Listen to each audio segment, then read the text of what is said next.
nous allons calculer les valeurs propres et les vecteurs propres de cette matrice A.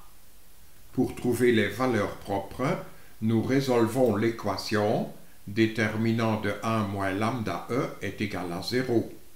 Nous obtenons ce déterminant de 1 moins lambda E en soustrayant lambda de chaque élément de cette diagonale de la matrice A. Ainsi, nous obtenons 1 moins lambda et 2 moins lambda.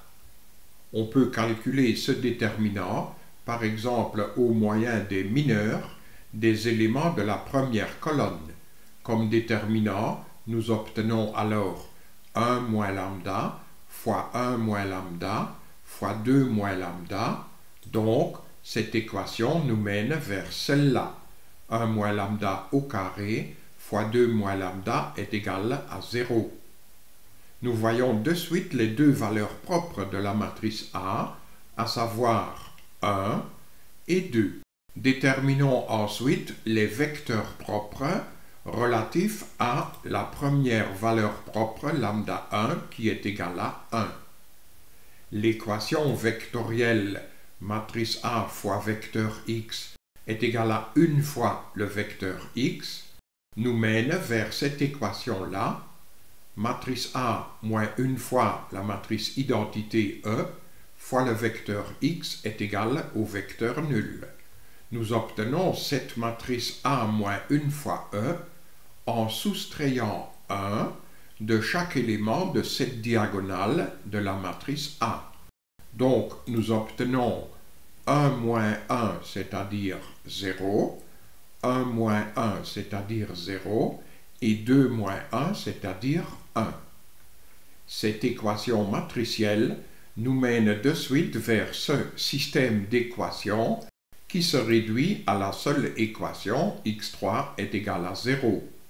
Donc, tous les vecteurs propres x relatifs à cette valeur propre 1 s'écrivent m, r, 0, où m et r sont deux nombres réels non simultanément nuls. Et ce vecteur m, r, m peut encore s'écrire sous la forme m fois le vecteur 1, 0, 0 plus r fois le vecteur 0, 1, 0. Remarquons que ces deux vecteurs propres de base sont linéairement indépendants. Nous retenons ces deux vecteurs propres de base dans une matrice S dont nous aurons besoin plus tard. Donc les deux premières colonnes de cette matrice S sont formées par ces deux vecteurs propres de base linéairement indépendants. Ensuite, nous cherchons tous les vecteurs propres relatifs à la deuxième valeur propre 2. Appelons cette deuxième valeur propre lambda 2. L'équation vectorielle matrice A fois vecteur x est égale à 2 fois vecteur x peut aussi s'écrire sous la forme matrice A moins 2 fois la matrice identité E fois le vecteur x est égal au vecteur nul. Nous obtenons cette matrice A moins 2 fois E en soustrayant 2 de ces éléments diagonaux de la matrice A. Ainsi, nous obtenons cette équation matricielle qui nous mène vers ce système d'équations, et ce système d'équations se réduit à celui-là. Et d'après ces deux équations, nous voyons que tous les vecteurs propres x relatifs à la valeur propre 2 s'écrivent sous la forme m0m, où m est un nombre non nul.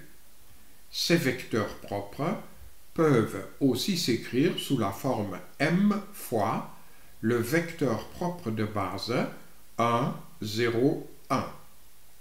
C'est ce vecteur propre de base que nous reportons dans notre matrice S comme troisième colonne.